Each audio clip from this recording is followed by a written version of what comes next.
큰 믿음이란 제목으로 하나님의 말씀 증거하도록 하겠습니다.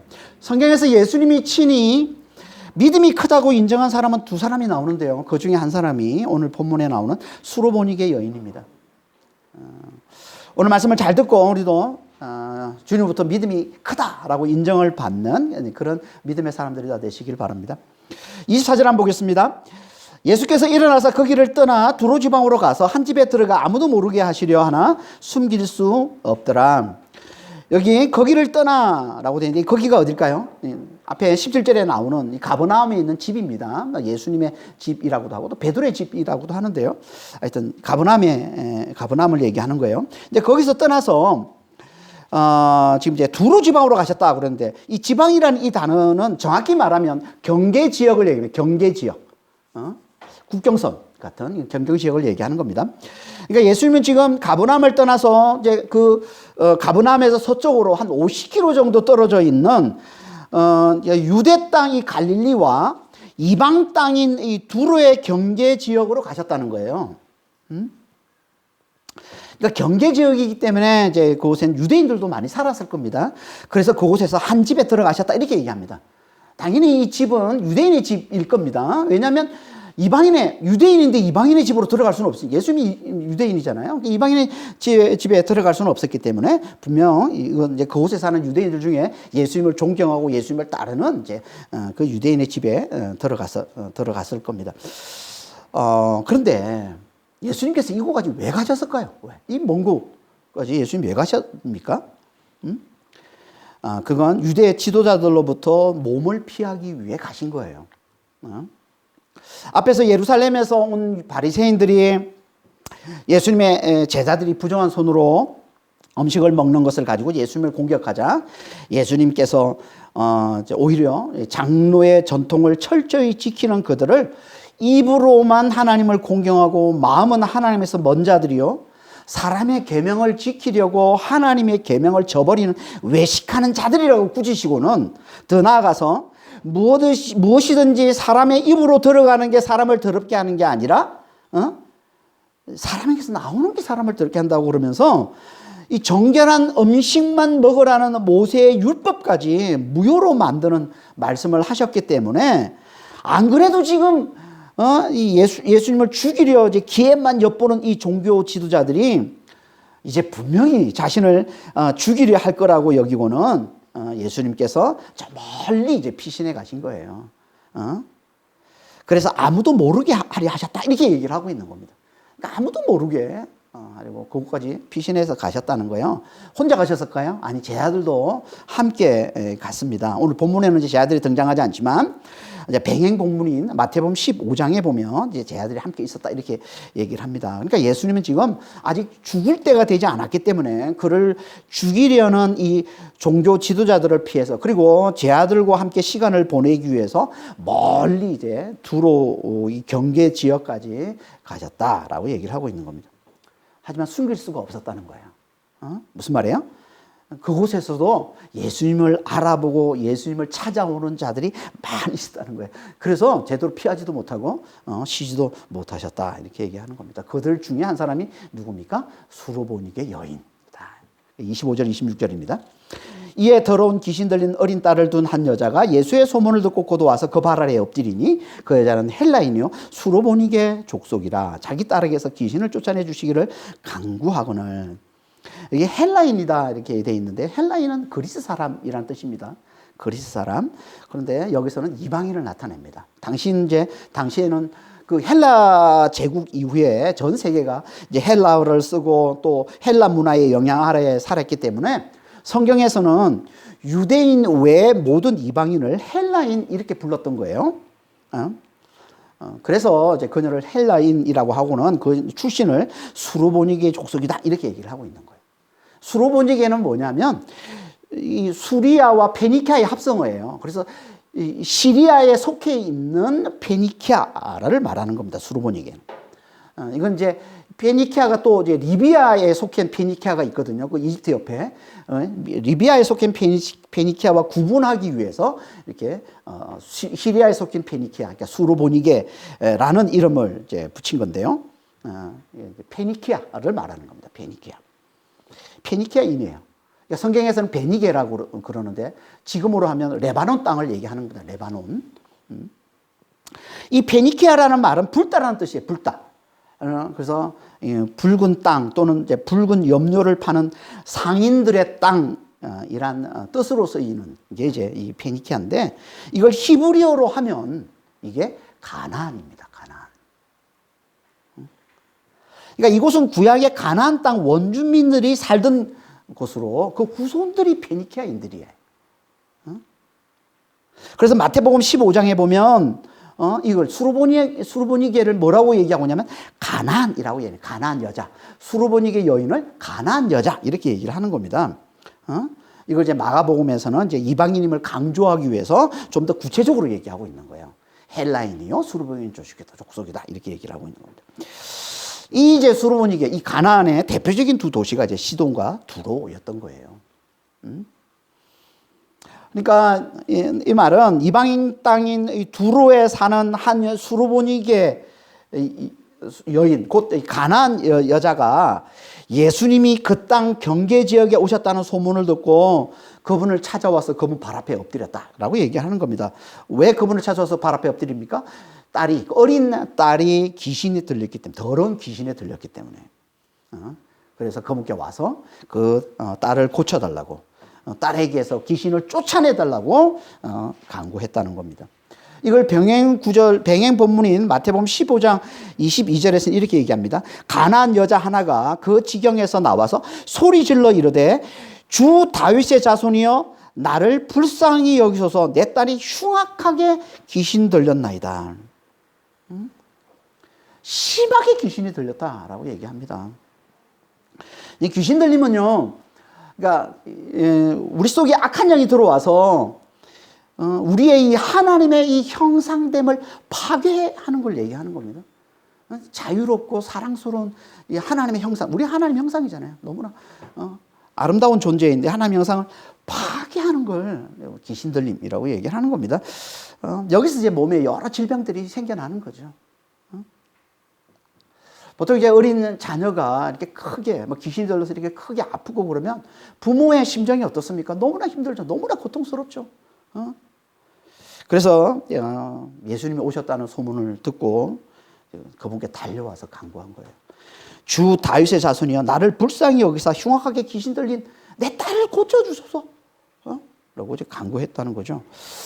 이 말은요, 잘 보면 이 여인이 이미 예수님을 잘 알고 예수님을 믿고 있었음을 보여줍니다. 그래서 다윗의 자손이여 이렇게 불렀다는 거예요. 예수님을 주 다윗의 자손이여. 주라는 말은요, 이방인들이 하나님 또는 하나님의 아들을 나타내는 호칭으로 썼던 거고요. 다윗의 자손은 유대인들이 쓰는 호칭, 유대인들이 메시아를 나타내는 호칭으로 썼던 겁니다. 그러니까 이 이방인인 이 수르보니게 여인은 예수님의 정체를 너무 잘 알았다는 거예요. 예수님이 하나님의 아들이요, 그리스도시라는, 메시아시라는 이 예수님의 정체를 정확히 알고 있었음을 보여주고 있습니다. 아니, 제 아들도 아직 제대로 잘 깨닫지 못하고 있는 이걸 이방인인 이 여자가, 이 여인이 어떻게 알았을까요, 이걸? 당연히 예수의 복음을 잘 들었기 때문에 알았겠죠.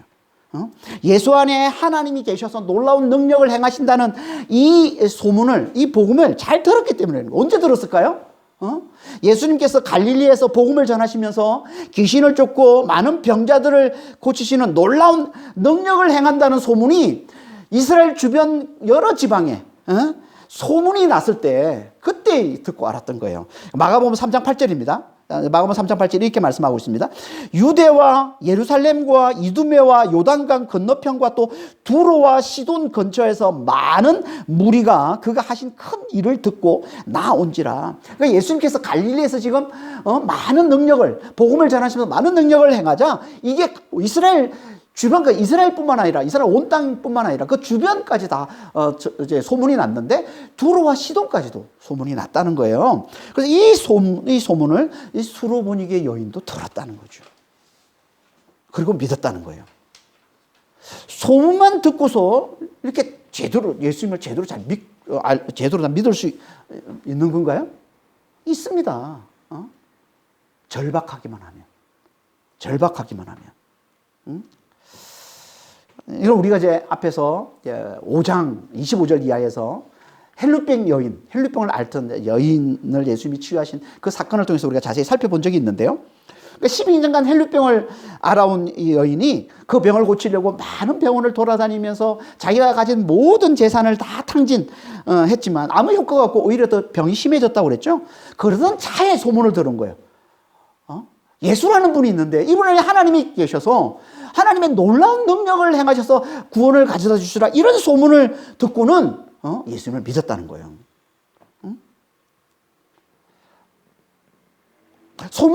소문을 듣고 믿기가 쉽지 않은데 대부분은 잘 믿지 않죠. 소문 드는 건. 하지만 이 여인은 믿었어요. 이 헬룻병 여인은 믿었어요. 왜요? 절박하니까. 12년 동안 그렇게 큰 고통을 당하는 질병, 그렇게 고치려 해도 고쳐지지 않던 그 절박하면서 이 소문을 들으니까 당연히 이 소문을 굳게 믿었겠죠. 그리고는 어떻게 합니까? 율법으로는 누구도 가까이 할 수 없는 부정한 여임을 알면서도 자신이 잘 알아요. 내가 부정한 혈류병을 앓고 있으면 사람을 가까이 할 수가 없어요. 사람을 만지기를 그냥 가까이 할 수도 없습니다. 그런데도 뻔뻔하게 그리고 담대하게 그걸 깨고 나와서 예수님께 나오더라는 거예요. 그리고 또 끈기 있게 예수님을 둘러싼 무리들을 다 뚫고 나가서 그분의 옷에 손을 대고서 고침을 받았다. 이거 우리가 앞에서 살펴봤던 혈류병 여인 이야기잖아요. 그런 것처럼 오늘 본문의 이 수르보니게 여인도 예수 안에 하나님이 계시다는, 예수 안에 하나님이 계셔서 놀라운 능력으로 구원을 베풀어 주신다는 이 소문을 듣고 예수를 믿은 겁니다. 그분이면 능히 내 어린 딸에 들린 이 흉악하게 들린 귀신을 쫓아내시고 어린 딸을 고쳐주시라는 그 믿음을 가진 거죠. 그리고는 아픈 딸을 두고서 그분께 갈 수는 없었기 때문에 그분을 만나게 해달라고 아마 하나님께 간절히 기도했을 겁니다. 그러던 중에 그분이 그 가까이 오셨다는 거예요. 그러니까 분명히 이건 아마 이 여인이 볼 때는 자기의 기도에 하나님이 응답하셨다고 여겼을 거예요. 실제로 예수님이 여기 오셔가지고 하신 일은 이 수르보니게 여인을 고쳐주신 일밖에 없어요. 그리고는 다시 가버나움으로 돌아가십니다. 그러니까 여인이 볼 때는 하나님 내 기도에 응답하셔서 예수님이 여기 오게 하셨구나 이렇게 아마 여겼을 거예요. 그리고는 어떻게 합니까? 당시에 유대인과 이방인은 상종할 수가 없었습니다. 함께 할 수가 없었어요. 그럼에도 자신이 이방인이잖아요. 그런데도 담대하게 그리고 뻔뻔하게 그분께 달려간 거예요. 그리고 그분 앞에 엎드려서 끈기 있게 간구합니다. 오늘 보면 우리 한글 성경에는 그냥 간구했다 이렇게만 돼 있는데 원어로 보면 이게 미완료로 돼 있습니다. 이 미완료는 뭔 뜻이냐면 계속 간구했다는 뜻이에요. 계속 간구했다. 그래서 병행본문 15장, 마태복음 15장 23절에 이렇게 말씀하고 있어요. 예수는 한 말씀도 대답하지 아니하시니 제 아들이 와서 청하여 말하되 이 여자가 우리 뒤에서 소리를 지르오니 그를 보내소서. 무슨 말이에요 지금? 예수님이 무시하는 거예요 지금. 그러니까 이 여인이 와서 계속 간구하는데도 예수님이 들은 척도 안 하는 거예요. 그래서 계속 여인이 소리쳤다는 거예요. 그러니까 제자들이 제발 좀 혼내서 보내라고 얘기하고 있는 거예요 예수님께. 여인을. 그러니까 이 헬룻병 여인처럼 이 수르보니게 이 여인도 예수님의 소문을 듣고는 그걸 믿은 것이고 그리고 뻔뻔하고 담대하게 이방인이면서 유대인인 예수님께 지금 너무나 담대하게 예수님께 달려와서 그리고 그분과 제자들이 무시해도 꾸짖어도 그게 굴하지 않고 끈질기게 그분께 간구했다는 거예요. 왜요? 절박하니까.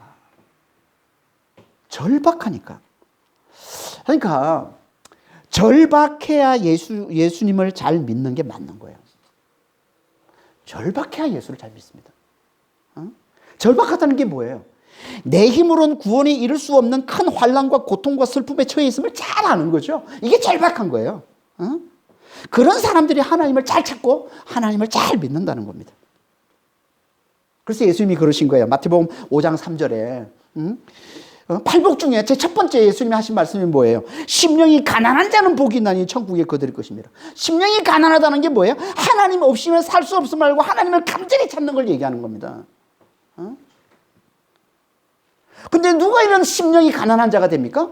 물질적인 가난에서 나오는 거예요, 이거는. 그래서, 병행 본문이 누가복음 6장 20절에 보면 이걸 이렇게 말씀하고 있어요. 너희 가난한 자는 복이 있나니 하나님 나라가 너희 것이며. 너희 가난한 자. 지금 예수님께 나온 자들이 얘기하는 거예요. 예수님 앞에 나와서 예수님으로부터 하나님 복음을 듣는 자. 이들이 누구냐면 이들이 다 가난한 자예요. 다시 말해서 세상에서 환난과 고통과 슬픔을 당하는 절박한 자들이란 말이에요.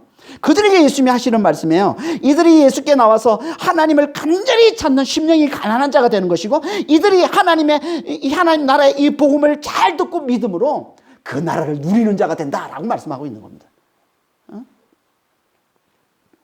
그러니까 가난한 자, 절박한 자, 세상에서 삶 가운데 이 환난과 고통과 이 슬픔을 당하고 있는, 그래서 정말 자신의 삶이 너무 힘들다는 걸 잘 알고 있는 이런 절박한 자들이 예수님께 잘 나오고 예수님을 잘 찾고 그런 자들이 하나님 나라의 복음을 잘 듣고 잘 믿음으로 그 나라를 누리게 된다는 거예요. 이건요, 구약에서도 그래서 구약에서 뭐라고 말씀하고 있습니까?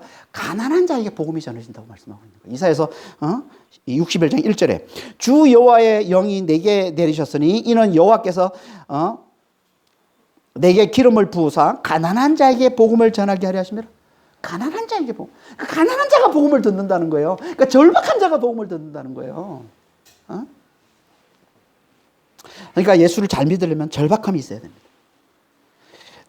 지금 내가 처한 상황이 내 힘으로는 어떻게 할 수 없는 절박한 상황임을 잘 알고 하나님을 간절히 찾는 자가 된다는 거예요. 그들만이 율법이 가로막아도, 사회적 편견이 가로막아도 그거를 뻔뻔하게 담대하게 그걸 뚫어내는 믿음을 가진 자가 되는 것이고, 또 사람들이 제지하고 꾸짖고 멸시하고 나무라고 해도 끈기 있게 끝까지 잘 강구하는 자가 된다는 거예요. 이게 절박함에서 나오는 믿음이에요. 이렇게 뻔뻔하고 담대하게 그리고 끈기 있게 주님을 붙드는 이 믿음이 있어야 구원에 이른다는 겁니다.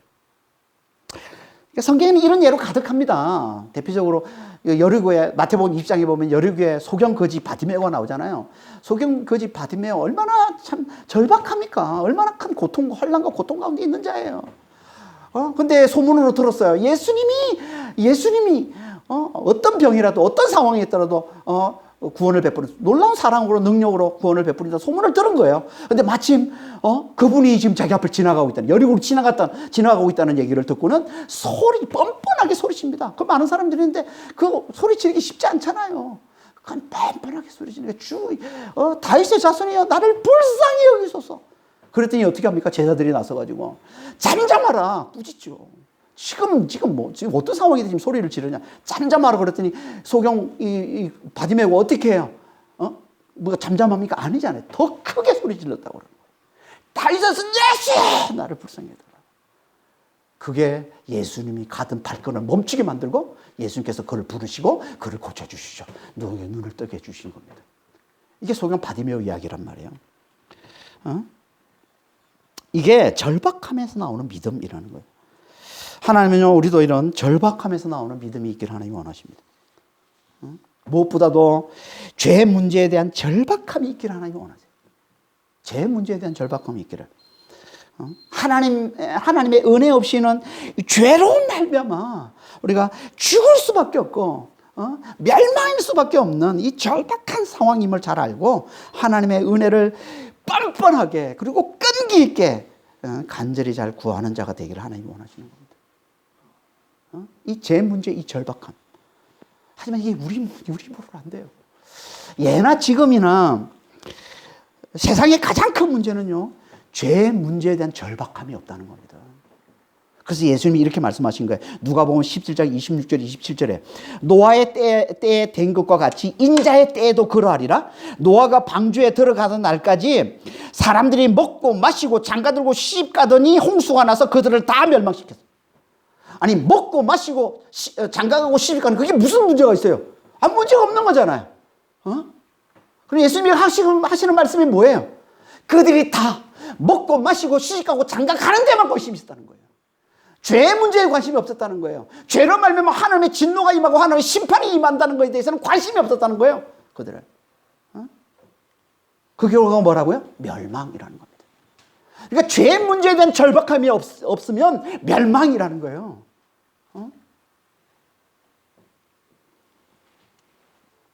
그래서 하나님이 우리에게 환난을 붙여주시는 겁니다. 그 전에 멸망당하기 전에 환난을 붙여주셔서 이 죄 문제의 절박함을 깨달으라는 거예요. 죄 문제의 이 절박함을. 그 환난을 통해서 하나님의 은혜 없이는 우리는 살 수 없음을 깨닫고 이 절박한 상황임을 잘 깨닫고 주 앞에 나와서 뻔뻔하게 담대하게 끈기 있게 하나님의 은혜를 간절히 구하는 자가 되라는 거예요. 그래야 구원을 얻는다는 겁니다. 그런 믿음의 사람들이 되시길 바랍니다. 정말 절박함에서 나오는 이 뻔뻔함, 이 담대함, 이 끈기 이를 가지고 정말 주님을 붙들고 늘어지는 그런 믿음의 사람들이 다 되시길 바랍니다. 하지만 절박함에서 나오는 이 믿음, 너무 귀한 믿음이죠. 너무너무 귀한 믿음입니다. 하지만 이것만으로는 아직 주님이 감동하시는 온전한 믿음은 아닙니다. 아직. 주님이 감동하시는 온전한 믿음이 되려면 한 가지가 더 필요합니다. 그걸 말씀하고 있는 게 27절 이하의 말씀이에요. 27절 한번 보겠습니다. 예수께서 이르시되 자녀로 먼저 배불리 먹게 할지니 자녀의 떡을 취하여 개들에게 던짐이 마땅치 아니하니라.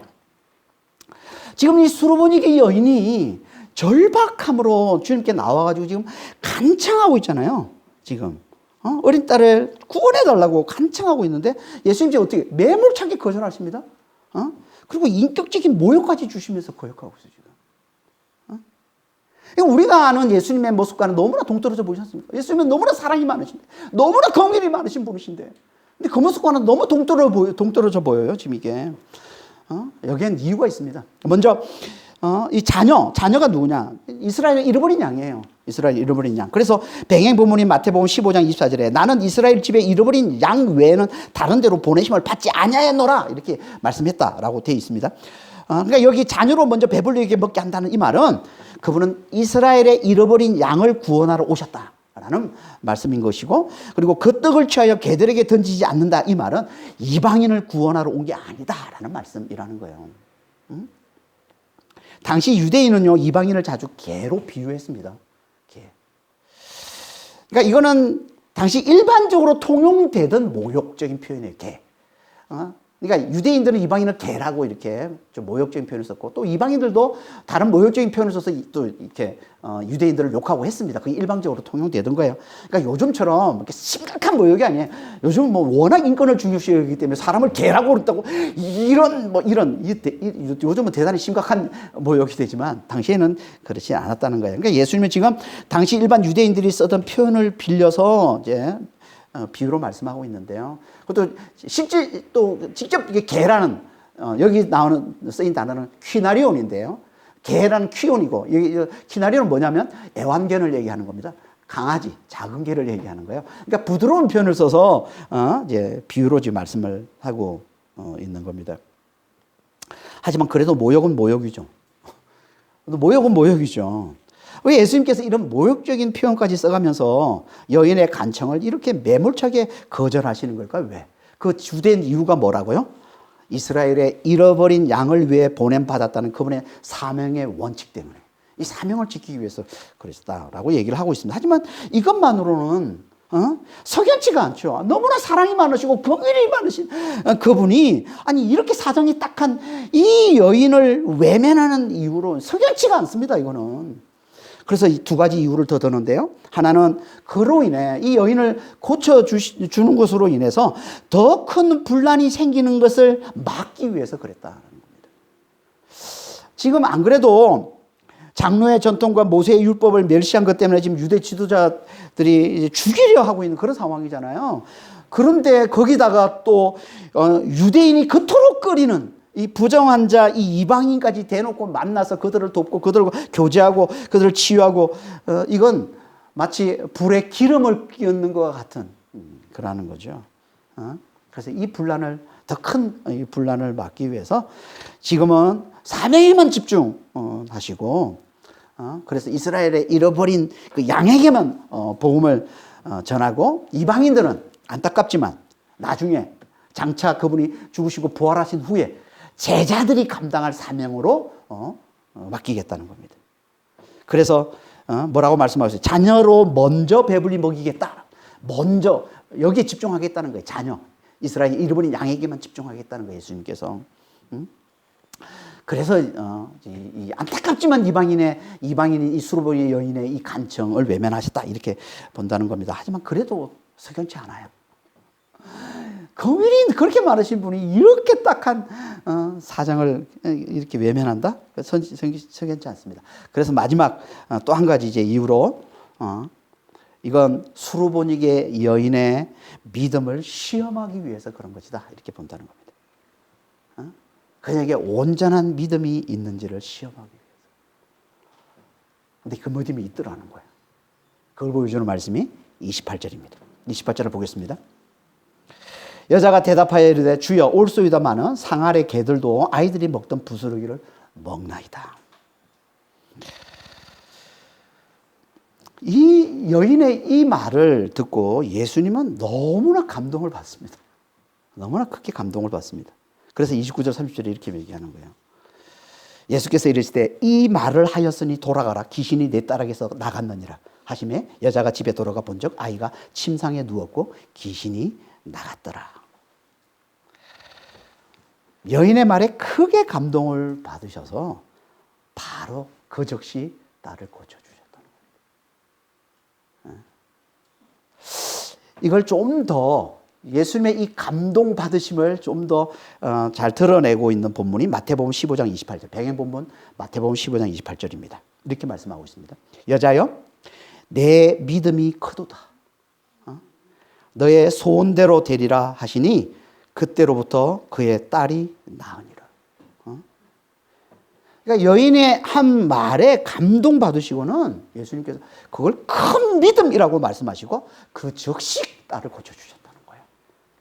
아니 28절에 여인이 한 이 말이 대체 뭐길래 예수님이 이 말에 이렇게 크게 감동받으시고 이걸 큰 믿음이라 하시고 막 그 즉시 그 딸을 고쳐주시고 그녀를 구원해 주시는 걸까요? 왜? 그건요, 그 속에 예수님에 대한 경외와 그 앞에 자신을 철저히 낮추는 겸손이 들어있기 때문에 그런 거예요. 수르보니게 여인이 예수님을 뭐라고 부릅니까? 주여 이렇게 부릅니다. 주여.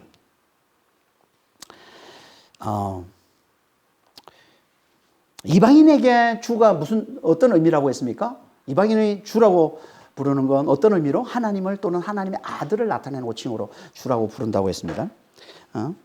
하나님의 아들. 그러니까 예수님을 하나님의 아들로 알아봤다는 거예요. 이 수르보니 여인이. 그래서 마태복음에서는 좀 더 구체적으로 주 다윗의 자손이요 이렇게 불렀다는 거예요. 그러니까 그리스도 메시아로 제대로 알아봤다는 거죠. 그러니까 이 여인은 예수님을 주님으로, 다시 말해서 예수님을 그 안에 하나님이 계셔서 놀라운 사랑과 능력으로 우리를 구원하시는 구원자 그리스도로, 그래서 우리가 철저히 우리의 삶의 주인으로 삼아 그 말씀을 따라야 할 뿐으로 그렇게 믿고 따랐다라는 것을 보여주고 있습니다.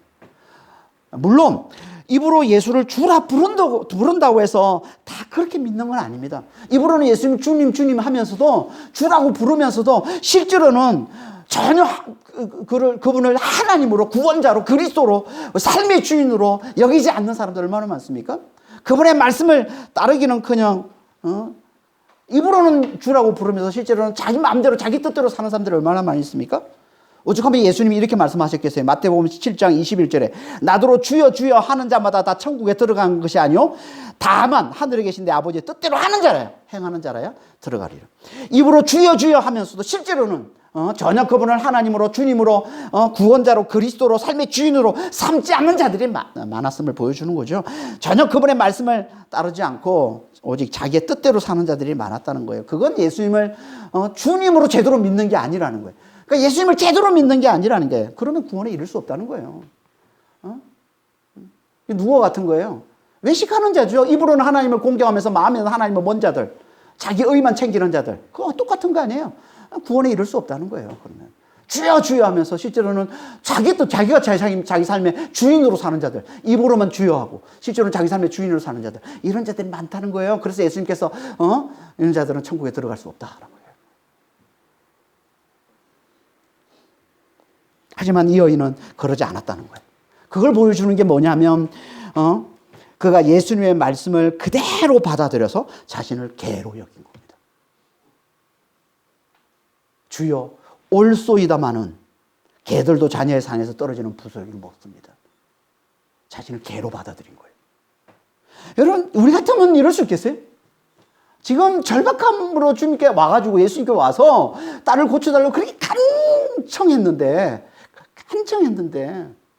이렇게 매몰차게 거절하시는 예수님께 그리고 자기를 개라고 취급하면서 거절하는 예수님께 그걸 이렇게 반응할 수 있겠습니까? 우리 대부분 어떻게 반응하겠어요? 개라니요. 아무리 주님이라도, 아무리 예수님이라도 그건 너무한 거 아닙니까? 어떻게 그런 말씀을 할 수 있어요? 당연히 취소하세요. 그러지 않겠습니까? 발끈하지 않겠습니까? 왜 우리가 이런 반응을 합니까? 주님의 말씀보다 자기 자존심을 더 중요하게 여기기 때문에 그런 거예요. 주님의 말씀보다 자기 자존심을 더 중요하게 여긴다는 건요, 예수님을 주님으로 제대로 인정하지 않는다는 겁니다. 예수님을 하나님으로 제대로 인정하지 않는다는 거예요. 제대로 인정한다면, 예수님을 주님으로, 하나님으로, 구원자로, 그리스도로 제대로 인정한다면 절대 자기 자존심을 내세울 수가 없어요. 그렇잖아요. 흙의 먼지에서 지원받은 존재가 창조주 하나님께 무슨 자존심을 내세웁니까? 영원히 죄로 말미암아 멸망당할 수밖에 없던 죄인이 구원자 그리스도께 무슨 자존심을 내세우겠어요? 제대로 그분을, 예수님을 주님으로, 구원자로, 하나님으로 제대로 알아본다면 그분 앞에서, 그분의 말씀 앞에서 자기 자존심을 내실 수가 없을 거라는 겁니다. 그러니까 예수님이 무슨 말씀을 하셔도 그 말씀의 권위를 인정하고 그 말씀을 그대로 잘 받아들일 수 있는 건요, 절박함에서 나오는 믿음만으로는 안 되는 거예요. 절박함에서 나오는 뻔뻔함, 담대함, 끈기 있는 이 믿음으로만 안 되는 거예요. 여러분, 절박함만 가지고 있으면은, 그런데 거절당해요? 그럼 또 독해집니다. 저는 그런 경우 많이 봤습니다. 절박했는데 거절당했어. 그래서 독해지고 더 악독해지는 모습들 많이 봤습니다. 이렇게 절박함에서 나오는 믿음만으로는 안 되는 거예요, 이건 오직 하나님, 예수님의 이 하나님 되심, 곧 그분 안에 하나님이 계셔서 놀라운 사랑과 능력으로 우리를 구원해 주시는 이 지극히 크신 하나님의 은혜를 제대로 알아보는 데서 나오는 거예요. 그리고 그분 앞에서 자신의 실상, 자신의 피조물됨, 자신의 티끌됨, 흙의 먼지됨, 자신의 죄인됨, 이걸 철저히 제대로 잘 깨닫고 있는 데서 나오는 겁니다. 이 경외와 이 겸손, 이게 주님을 감동시키는 큰 믿음이라는 거예요. 수로보니게 여인에게는 이게 있었던 겁니다. 예수님을 주님으로 제대로 알아봤던 거예요. 예수님을 하나님으로, 구원자로, 그리스도로, 자기 삶의 주인으로 제대로 알아봤다는 거예요. 그래서 그분이 무슨 말씀을 하셔도 그 말씀의 권위를 인정하고 받아들인 겁니다. 그리고 그분 앞에서 자신을 철저히 낮춰서 자신의 괴됨을 인정하고 개가 먹는 부스러기 은혜라도 주시기를 간장했다는 거예요. 이게 우리 하나님 보실 때, 주님이 보실 때, 예수님이 보실 때 얼마나 이뻐 보였겠습니까? 예수님의 말씀의 권위를 인정하고 그걸 그대로 받아들여요. 말도 안 되는 예수님 말씀을 하셔도 그 말씀을 그대로 받아들이고, 개 맞습니다. 하지만 개라도 산에서 떨어지는 부스러기를 먹지 않습니까? 라는 이 고백 앞에, 이 믿음 앞에 우리 예수님이 얼마나 이뻐 보였겠어요. 정말 예수님을 혼자 너무나 지극히 높이는 이 모습이, 그 앞에, 예수님 앞에, 그 말씀 앞에 자신을 철저히 낮추는 이 모습, 이게 너무 이뻐 보이는 거예요. 이게 예수님을 감동케 하는 겁니다. 예수님을 지극히 높이고 자신을 철저히 낮추는 이 경외와 이 겸손, 이게 예수님을 감동시키는 큰 믿음이 되는 거예요. 예수님은 항상 이 경외와 이 겸손의 믿음에 감동하십니다. 그래서 마태복음 8장에 로마 백부장이 보인 믿음에도 예수님께서 똑같이 감동하세요. 로마서 8장 6절에서 10절 13절입니다. 한 백부장이 이르되 주여 내 하인이 중풍병으로 집에 누워 몹시 괴로워하나이다. 이르시되 내가 가서 고쳐주리라. 백부장이 대답하여 이르되 주여 내 집에 들어오심을 나는 감당하지 못하겠사오니 다만 말씀으로만 하옵소서. 그러면 내 하인이 낫겠사옵나이다. 예수께서 들으시고 놀랍게 여겨 따르는 자들에게 이르시되 내가 진실로 너희에게 이르노니 이스라엘 중에 아무에게서도 이만한 믿음을 내보지 못하였노라. 예수께서 백부장에게 이르시되 가라 내 믿음대로 될지어다 하시니 그 즉시 하인이 나으니라. 똑같은 믿음을 보여주고 있는 거예요. 지금 내 집에 들어오심을 나는 감당치 못하겠으니 다만 말씀만 없어서. 이건요 예수님을 지극히 높이는 교회와 그 예수님 앞에 자신을 철저히 낮추는 겸손의 믿음을 보이는 거예요. 지금 여러분 우리는 다 예수님이 가겠다라면 예수님 오셔야지. 말씀은 됩니까? 말씀으로만 마시고 오셔야죠. 오시는 게 더 큰 축복. 직접 오셔야 마치 예수님이 더 큰 능력이 나타나는 것처럼 그렇게 생각하지 않습니까? 여러분 이걸 교회에서 얼마나 많이 봅니까? 우리는 조그만 교회라서 뭐 그런 모습이 잘 안 보이지만 보통 큰 교회 가면요 거기 보면 담임 목사가 있고 부목사가 있고 전도사가 있잖아요. 전도사가 기도하는 거 교인들이 별로 시원치 않습니다. 아니 목사님이 기도하셔야지. 부목사가 와서 기도해도요 별로 그렇게 달가워하지 않습니다. 담임 목사님이 기도하시면요 엄청난 횡재라고 여깁니다. 담임 목사님이 나를 기도해줬다. 이게 대부분의 모습이에요.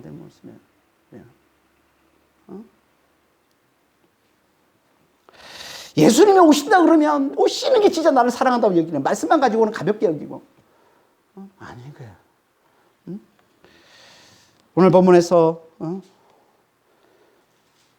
지금 로마 백부장이 보여주는 이 믿음은요 정말 예수님을 얼마나 지극히 높이는지 그리고 그분 앞에 자신을 얼마나 철저히 낮추는지를 잘 보여주고 있는 말씀입니다. 예수님께서 이걸 받으시고 이 고백을 들으시고 내 집에 들어오시면 내가 감당치 못하겠사오니 말씀 하나 없어서 그러면 낫겠나이다. 이 고백을 받고 예수님을 주님으로 제대로 알아본 자, 하나님으로 구원자로 삶의 주인으로 제대로 알아보고 깨닫고 믿는 자로 받으신 거예요. 그래서 예수님께서 그를 따르는 자들에게 보면서 내가 이스라엘 아무에게서도 이만한 믿음을 내가 보지를 못했다.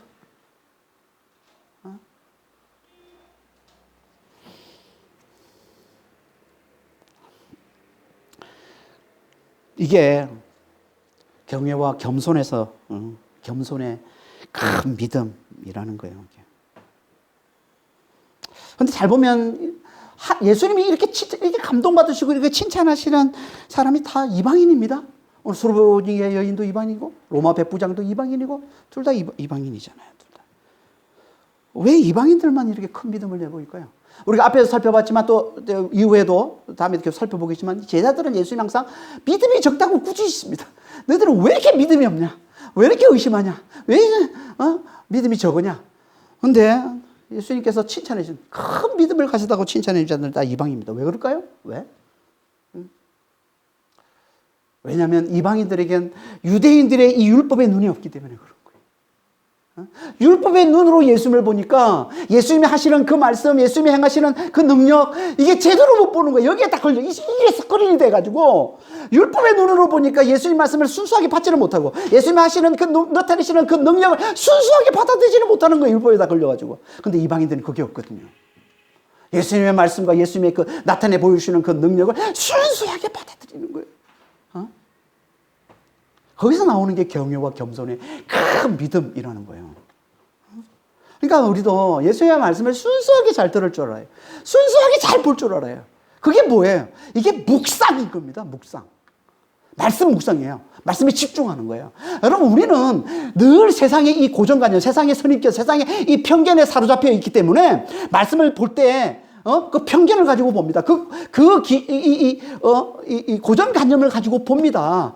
그래서 말씀을 깊이 보지 않으면 말씀에 집중하지 않으면, 말씀에 시간을 많이 들이지 않으면, 우리가 가지고 있는 이 고정관념으로 말씀을 보기 때문에 이 말씀이 하나님의 말씀, 이 말씀이 살아나지는 않아요. 말씀이 살아있는데, 하나님 말씀은 살아서 운동력이 있다면서요. 관절과 골수를 찔러 쪼개기까지, 우리 영과 혼을 찔러 쪼개기까지 하시는 살아있는 말씀이라고 하는데, 하나님의 말씀은 그 말씀이 드러나지는 않아요. 왜?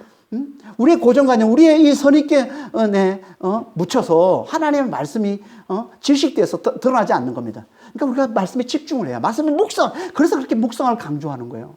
말씀의 시간을 많이 좀 드리는 걸 강조하는 거예요. 그렇게 깊이 봐야 이 말씀이 살아납니다.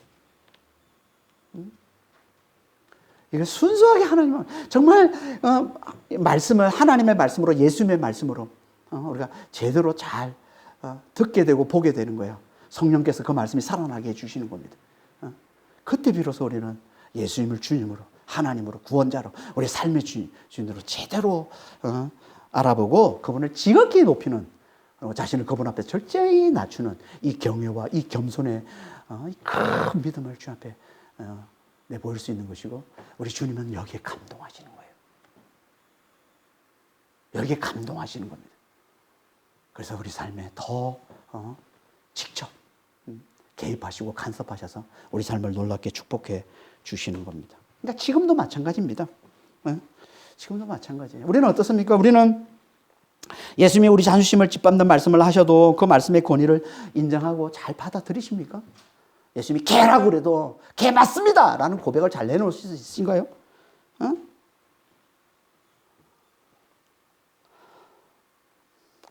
그래야 우리가 예수님을 주님으로 제대로 인정하는, 하나님으로, 구원자로, 우리 삶의 주인으로 우리가 제대로 인정하며 살아가는, 예수님을 감동시키는 큰 믿음으로 주님이 받으시는데, 그래야 어떻게 우리가 그렇게 할 수 있다고요? 정말 하나님 말씀을 잘 들어요. 예수님의 말씀을 잘 들어야, 여기에 집중해야, 순수하게 들을 줄 알아야. 예수님의 말씀을 정말 순수하게, 그러면 집중해야 돼요. 그럼 묵상해야 돼요. 말씀이 더 시간을 좀, 마음을 들이고 시간을 들여야 됩니다. 그래야 이 말씀 속에 하나님 말씀하시는 이 말씀이 살아나서 정말 예수님이 주님으로, 하나님으로, 구원자로 그분을 지극히 높이는, 그리고 그분 앞에서 우리 자신을 철저히 낮추는 이 경외와 이 겸손의 믿음을 주님 앞에 우리가 잘 드러내 볼 수 있다는 겁니다. 하나님, 우리가 늘 이 경외와 이 겸손의 믿음을 가지고 주님 앞에 나와서 예배를 드리길 원하세요. 여러분, 이 예배가, 주님은요, 경외와 이 겸손의 믿음에 감동하시기 때문에 이 예배가, 이 경외와 이 겸손의 믿음이 담겨 있는 예배가 되기를 원하세요. 그래서 예배를 뭐라 부르는 줄 아세요? 헬라어로, 성경어는 있는 헬라어로 예배를 뭐라 부르냐면 프로스키네오라고 그러는데, 프로스키네오 원래 문자적인 뜻이 뭔지 아십니까? 개가 주인의 손을 핥다라는 뜻입니다. 개가 주인의 손을 핥다라는 뜻이에요. 그러니까 진정한 예배가 뭐라는 거예요? 자신을 하나님 앞에 아무것도 아닌 자, 이 개로 알아보고, 그 아무것도 아닌 자신을 놀라운 사랑과 능력으로 구원해 주신, 부활과 영생으로 너무나 놀랍게 구원해 주신 하나님의 이 엄청난 이 은혜에 대해서 감격하면서 그분만을 높이는, 이게 진정한 예배라는 겁니다. 그리고 이 예배에 담겨 있는 이 믿음으로 우리의 삶을 살아내는 거예요. 이게 주님께서 감동하시는 큰 믿음이라고 주님 말씀하시는 거예요. 그러니까 우리는 정말 우리가 예배 드릴 때마다 이 경외와 이 겸손이 담겨 있는, 정말 그 믿음으로 예배를 잘 드리시고, 그래서 우리의 삶에도 정말 주님을 감동시키는 경외와 이 겸손의 믿음을 잘 내놓는, 그래서 우리의 믿음을 보시고 믿음이 크도다 인정해 주시고 우리의 삶을 놀랍게 축복해 주시는, 우리가 어떤 상황에 있던 그 환경에서, 그 절박한 상황에서 우리를 건져내 주시는 하나님의 놀라운 축복을 누리는 그런 믿음의 성도들이 다 되시기를 예수님으로 축원합니다. 기도하겠습니다. 하나님 아버지, 절박함에서 나오는 아버지 하나님, 정말 뻔뻔하고 담대하고 또 끈기 있는 아버지 하나님, 이 믿음 있게 주님 도와주시옵소서. 하지만 여기서 그치지 않고 더 나아가서 정말 말씀 묵상에서 나오는 주님을 지극히 높이는 이 경외와 그 주님 앞에 우리 자신을 철저히 낮추는 이 겸손의 이 큰 믿음, 수로보니게 여인이 보여줬던 아버지 하나님, 이 큰 믿음이 저에게도 있도록 주님, 저희를 축복하여 주시옵소서. 주님이 무슨 말씀을 하셔도 그 말씀의 권위를 인정하고 그 말씀을 그대로 받아들일 줄 아는, 정말 주님을 제대로 주님으로 알아보고 하나님으로, 구원자로, 삶의 주인으로 제대로 알아보고 살아가는 이 경외와 이 겸손의 이 큰 믿음을 주님께 잘 내보일 수 있는, 그래서 주님을 감동시키는 아버지 하나님, 그런 믿음의 사람이 될 수 있도록 주의 저희를 축복해 주시고 주님 인도하여 주시옵소서. 감사하며 우리 주 예수 그리스도로 기도합니다. 아멘.